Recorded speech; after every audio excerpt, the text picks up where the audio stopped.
Welcome to the Glint Standard. Today we're talking about how to give feedback.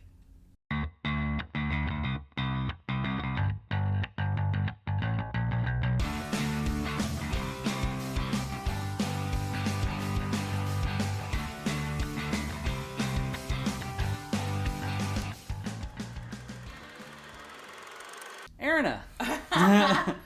Yeah. How are you? Or I'm thinking I shouldn't have said yeah. I should have said yes. Yes. Yeah. Hazel G would be proud. Well, yeah, we're talking about feedback. Feedback. Yeah. Yeah. Specifically, how to get good feedback to your agency and how to get effective feedback to your agency. Mm-hmm. Yeah. Any vendor really. Yeah. Honestly. Truly. Yeah. Mm-hmm. So, well, I love this topic. Yeah. Because I think I'm probably one of the most qualified people to talk about. Oh, yes.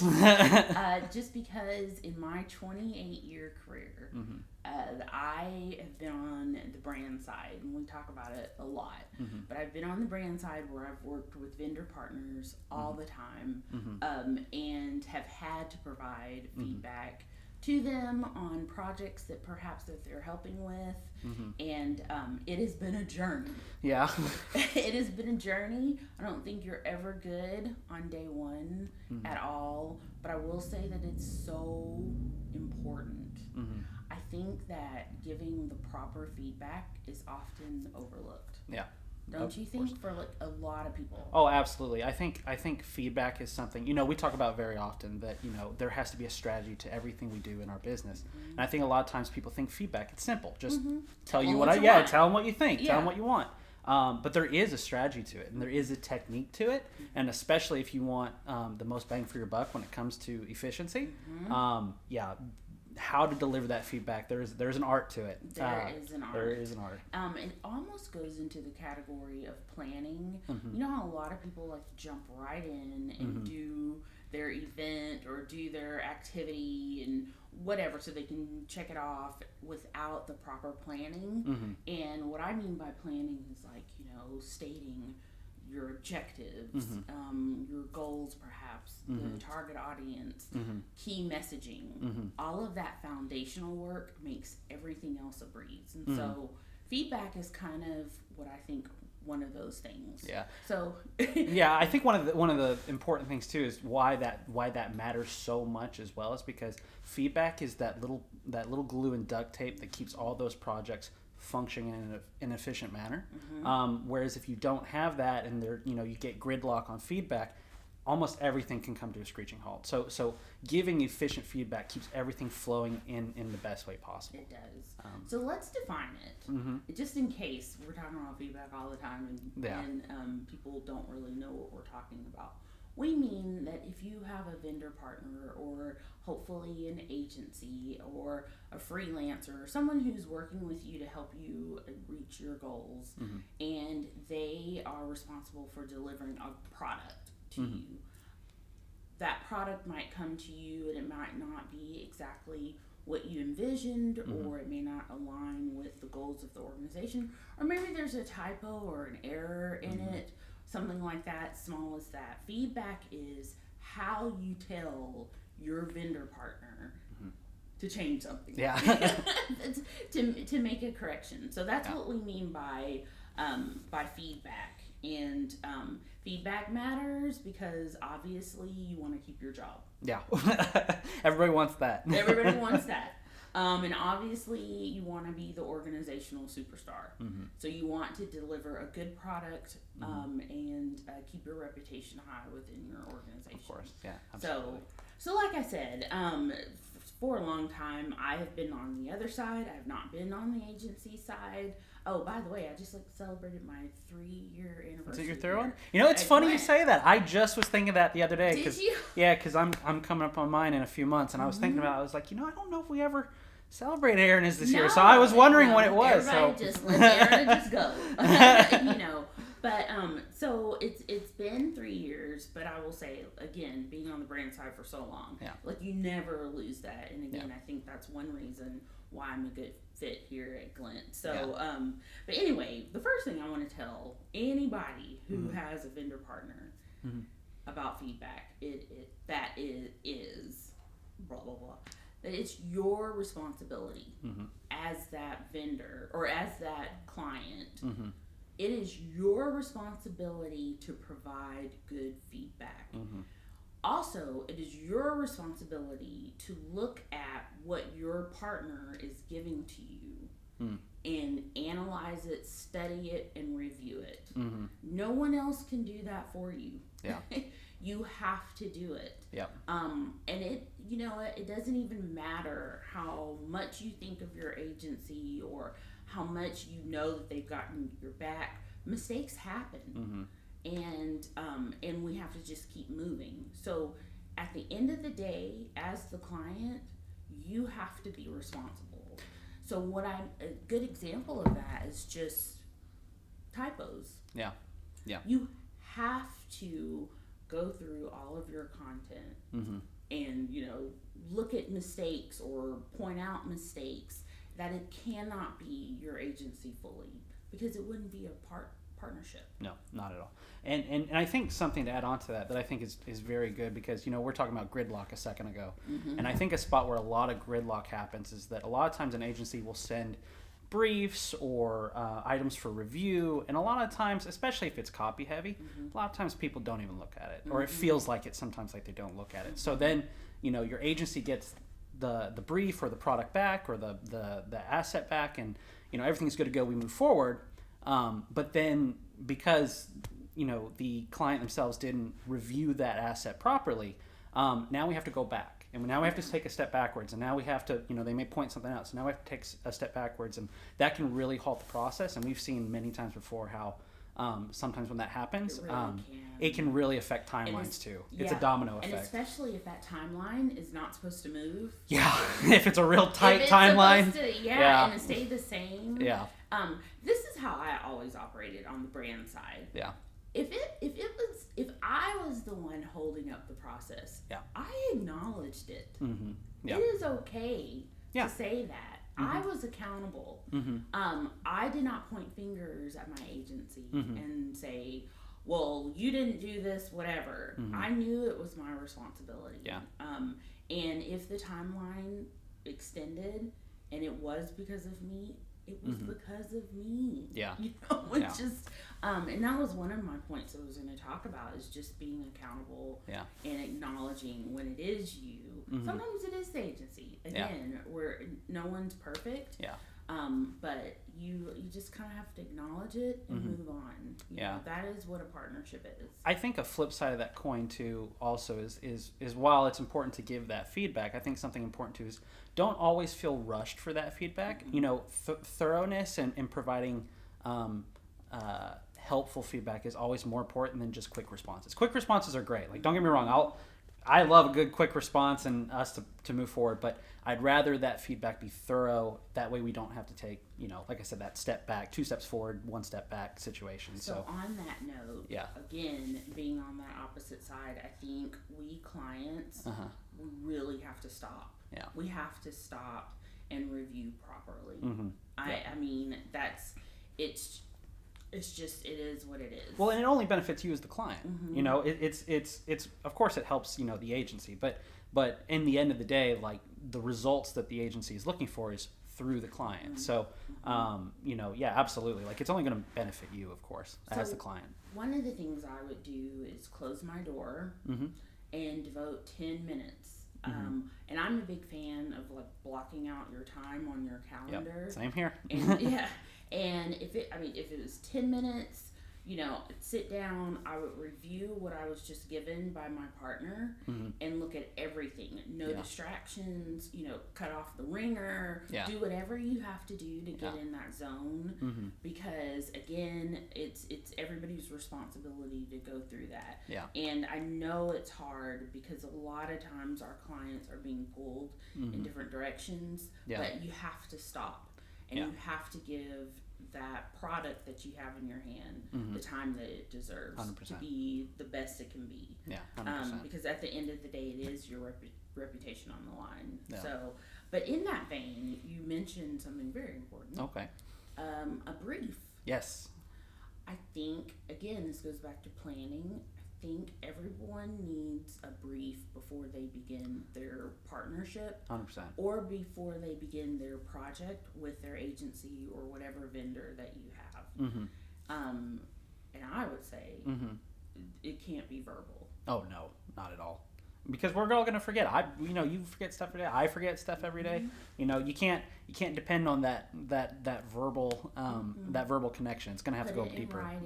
Put it in writing. Yeah. And what we mean by a brief is, and this is what we do here at the agency, it's kind of just like an outline of what you're trying to achieve with a particular campaign or a particular deliverable. Yeah. It has the goals. It has the who, what, when, where, how much it's going to cost. It has the must-haves. Important dates, benchmarks, that sort of thing. Timelines. And sometimes if you just take the 10 minutes to create that, and then perhaps your agency agrees with it, a lot of times your agency is going to do the brief. Yeah. So you don't even have to write it. Yeah.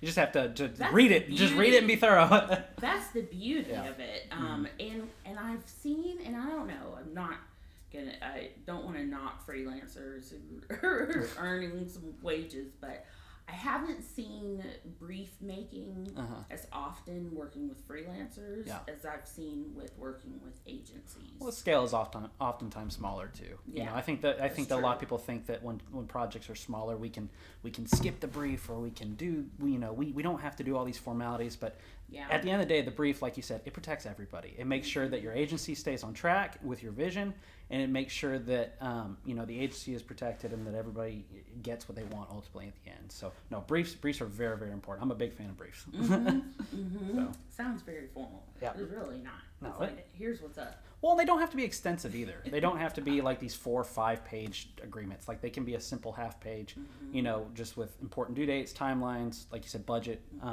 and goals, and then you can hit the ground running. So they don't have to be these big scary documents. And this is all to help you not have to enter into the feedback stage. Yes. as you like a lot of feedback stages. If we just get this out on the line, it's perfect. The other thing that I was going to say beyond the brief, so that's very important, also that it's in writing and not that it's verbal, is that when you're giving feedback to your vendor agency or your vendor partner agency, you organize your feedback. Yes. Sounds simple. I'm pausing. Yeah. I'm pausing because it is so important. So here's something that I used to do that really helped me a lot. When I was going to give my feedback or, I saw a few things, now I'm very old school though. Yeah. I would print out my stuff and then write it on there. Yeah. But then I take another step and list all of the things that I found. And then I would identify trends, obviously. And then I would break it up into categories. What you can do now is you can use AI. Oh, yeah. Yeah. And just dump all your notes into and AI, organize it for ask it to organize. Yeah. I mean, you're done. So I could have saved myself probably 15 minutes or so doing that. The other thing that I would do when providing feedback is I would think of if I were giving someone driving directions. So you want to be very specific. What is the change? Yes. So that your partner knows where to go, exactly what to change, why they're changing it, and so forth. So just like with driving directions, it's kind of okay, what are the landmarks? So you start with page, paragraph. I'm just thinking of something written. But you locate those landmarks, and that is in your description of where to find the change. 100%. And see what I mean? No, 100%.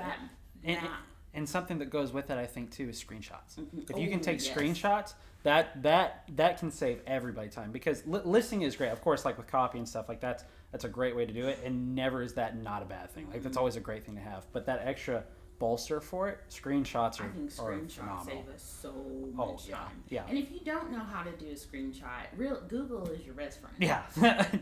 Google is your best friend. It will tell you how to do a screenshot. on your Mac or on your PC, whichever one. But screenshots, organizing that data, and also creating a map of where exactly the problem is. What I've also seen some clients do is using track changes, in documents that are copy heavy. I think that works as well. But let's talk about design. Yeah. Because that's a whole different thing. Yeah, I think that's a great point, because your feedback for copy versus feedback for design, those are going to be two very different feedback experiences. And I think that's a wonderful point that you bring that up, because that's something we see a lot where people treat them the same, and they're you can't do that. No. You can try, but it's not going to be as effective as you would like. So yeah, go ahead and elaborate on that a bit. Well, one thing that really works, I know for us, is that let's say you're using Google Docs, a checklist. Yes. I know you use it quite often. Love checklists. A checklist. So anything you notice on that design work, you create, a line item in a check, and I think that's really very helpful. Yeah. Other things that I do old school, like I'll print out the deliverable and I will just take a pen and circle something that doesn't look right. Yeah. Maybe a bleed is not correct, or maybe an element shouldn't be there, and then I scan that and send it, or those are kind of practices that I used to do also as well. So there's just so many tools now to capture all of this, and it makes it easier for both partners. Yeah. I think a technique and approach that also comes in very handy, because I know that I can be guilty of this sometimes myself, is that I can get hyper-focused on one particular thing that I'm wanting adjustments on. And what helps me is rather than getting hyper-fixated, listing out the immediate adjustments that I see first, take a 15-minute break and then come back and look at it again, whether that be copy or that be visual, because you'll see stuff that you might not have seen beforehand. Because what this avoids, by doing that, is sending instructions for feedback. Okay? Maybe an hour later, you know something else. You send another email. Yeah. Then you know something else, and you send another email. And now the agency is getting swamped with all this feedback, and that's room for error. It's room for error. Things can get lost in between emails. People are wondering why things weren't changed when they were requested to be changed. It's so going back to that list format. That's why it's good to start that list. Take a break for a minute. It's okay. Like I said, thoroughness is better than responsiveness. And then come back and finish out that list. That will help avoid. You know what else too? Revisit your brief while you're taking that break as well, Yep. to make sure that jog your memory. What you're thinking is not subjective, but it is best for the overall project as well. Yep, 100%. I think that's really important too. 100%. Let's see. Another thing that I think it's important for clients to be aware of, or anybody working with, again, a partner or an agency, is to give your agency partner a little bit of space. A room to breathe. Well, because raise your hand if you like to be micromanaged. This is one reason, though, why you are partnering with an agency. Yeah. So here we go with the difference between agency and freelancers. Yeah. Now, I'm not saying all freelancers are how I'm describing. I mean, they're great professional people doing this, on the side, or full-time jobs or whatever. But when you're working with an agency, and I can tell you about us, you're working with the professionalism, the expertise, the mastery. Yep. If there is something wrong, we will eventually catch it. Yeah. I mean, we will, and we will be accountable for it, and we're also going to fix it. Yeah, for sure. So. But yeah, breathe. Because chances are, when you give us that breathing room, you need to breathe too. Yeah. So you can go look. You know what I mean? Well, and I think a lot of people think that the creative process, whether it be through copy or through visual, they think it's we strike gold like that. Well, it's not. And my favorite example is the sifting for gold analogy, where we have to pan, sift out the dirt, take a look, pan, sift out the dirt. It's a process. It's rarely ever one hit wonder. Right. It's great when it happens. It does occasionally happen, but it's not the norm. Yeah. It usually has to go through a process, but it's a process that we have as an agency have accounted for. Mm-hmm. It's not something that we, like I said, just all of a sudden. Yeah, all of a sudden we're just checking for problems. Like, no, we plan for these opportunities to search for possible mishaps or mistakes or adjustments that and you kind of have to trust that. Mm-hmm. You have to trust it. Yeah. Going back to something we were talking about, making lists and so forth, and maybe this scenario of giving feedback, then oops, I see something, and then oops, there's one more thing, and then oops, there's another thing. Yeah. If your partner has a mechanism for collecting feedback, mm-hmm. please use it. Oh yeah, utilize it. Because chances are mm-hmm. this is their attempt mm-hmm. to be more effective in their internal operations, yeah. which only delivers you a more superior product. Yeah. What would you say some of those avenues are? Would you say form fills? Would you say it's feedback forms? Would you say mostly feedback forms. Mm-hmm. Sometimes it's reporting. Maybe it's the person you tell. Yeah. The I've seen point that of contact. before. Yeah. Mm-hmm, where there is perhaps a project manager that you tell all of the feedback, mm-hmm.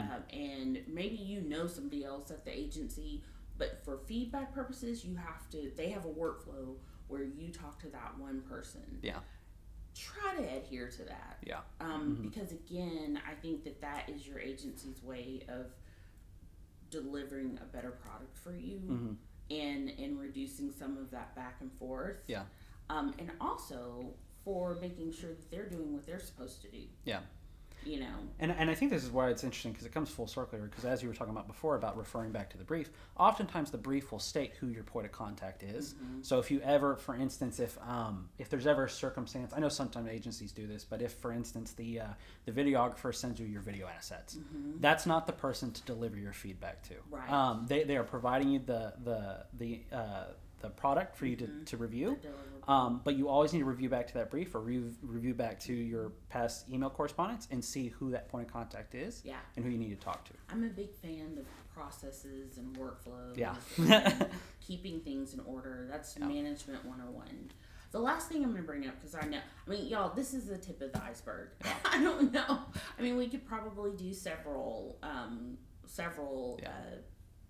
podcast about it. And it's one perspective too, because this is a client perspective. There's a whole other list of do's and don'ts and approaches for the agency perspective, which I hear we might be covering in the future. I think so. But also, just a segue, if you have a question or a specific scenario that you might need guidance on, please reach out to us.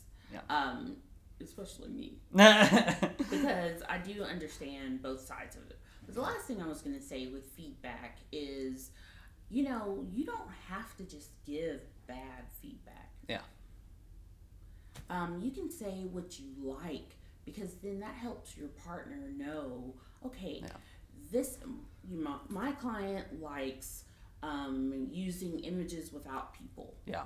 And so they'll use that for the future. So say what you like. Yeah. And then also, if you are pointing out lots of wrong things, there's probably a problem in the brief, mm-hmm. Or in how you're communicating feedback before. Mm-hmm. But B, also give some solutions, perhaps. Yeah. Yep. If something is wrong or it's not the right direction, offer a way to help. Yeah. And that's good. And yes, you're paying your agency, but that helps us know kind of how your mind is working 100%. And what works for you, and it helps us build a stronger partnership. So you're saying if there's for instance, as an example, if there's a sentence somebody doesn't like, don't say, not a fan of the sentence. Provide additional, hey, I don't like that the sentence sounds this way. Right. Perhaps we can make it sound more like this. Exactly. Yeah, 100%. Exactly. That's a very good example. Yeah. Very good example. Perfect. So anyway, I love talking about this stuff. Oh yeah, we could go on this one forever, because it's something that occurs. It's a frequent obstacle to overcome, but it's also a very interesting one. Like I said, it's something that also too, I think I enjoy this topic a lot as well. Mm-hmm. because it's something that as it improves, the relationship just gets better and better. Yeah. And it's really cool when you get to that point and you refine to that point to where all cylinders are firing and everybody's just going, and like there becomes a point when you do it enough that feedback becomes few and far in between, because the agency's going to know exactly what you want and how you want. There can be one-hit wonders. I think there can be. 100%. And that means when both parties know each other well. Yeah. Okay, I have one last. Okay. One last. The bonus. Don't be the client who comments on things they have no idea what they're commenting on. Yeah. Stick to what you are a master at doing. So, a good example, if you are not a graphic designer, limit how much graphic design feedback you give your partner. You can give them some, because you probably have taste, and you probably kind of know what works for your brand, or you've seen it, but don't get down to the nitty gritty. Yeah. Just provide a gist. 100%. And I think a lot of times people do that, not in an effort to be critical or malicious. I think oftentimes it comes from a place of people wanting to contribute. But sometimes the best thing to contribute is understanding like where your lane is, and just kind of cut off where your expertise, where you know your expertise, because that's why you're hiring the graphic designer in the first place. Right. So 100%, that's a great one. Yeah. That's a very good one. I mean, I know. Yeah. So anyway, well, this was fun. It was. Like I said, it's the tip of the iceberg. It is. And I know we have a couple of others planned just a down few more. the road. So you'll be hearing this from us in the future. But you can find our podcast on any social media platform. You can find Glint on any social media platform. So we invite you to follow us, comment. You can email us and let us know what you want to hear about. We're really good at that. So anyway, thank you for joining us, and thank you, Jonathan, for talking about feedback. Awesome. Thanks for being here too, Erayne. All right. We'll see you around. Thanks for watching this episode of the Glint Standard. You can see more episodes here, or click the logo below to follow our channel, and please hit the thumbs up if you like this episode.